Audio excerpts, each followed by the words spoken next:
தமிழமைகள் அனைவருக்கும் என்னுடைய வணக்கத்தை தெரிவித்துக் கொள்கிறேன். நான் உங்கள் தோழி நாகசித்ரா. கான்பிடன்ஸ் அப்படின்றது நம்மள நாமே கண்ட்ரோல் பண்ணிக்கிறது இல்ல, நம்மள சுத்தி இருக்கிறவங்க நம்மள கண்ட்ரோல் பண்றதும் இல்ல, நம்மள யாரும் கண்ட்ரோல் பண்ணாமலும் நம்மளும் யாருடைய கண்ட்ரோல்ல இல்லாமலும் நம்மள யாரும் தப்பா நினைச்சிருவாங்களோ அப்படின்ற ஒரு எண்ணமும் இல்லாம நம்முடைய வாழ்க்கைய நாம கண்டினியூ பண்றதுதான் கான்பிடன்ஸ் அப்படின்னு சொல்லலாம்.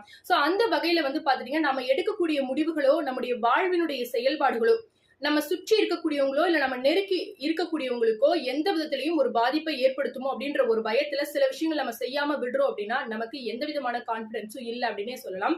ஆனா இதெல்லாம் செஞ்சா கூட அவங்களுக்கு என்ன பிடிக்கலனா கூட பரவாயில்ல, அவங்க இந்த விஷயங்களை கண்டிப்பா அக்செப்ட் பண்ணுவாங்க அப்படின்ற மாதிரியான ஒரு நம்பிக்கை நிலையில நம்முடைய வாழ்க்கையினுடைய அடுத்த கட்ட முடிவுகளை நம்ம கொண்டு போறதுதான் கான்பிடன்ஸ் அப்படின்னு சொல்லலாம்.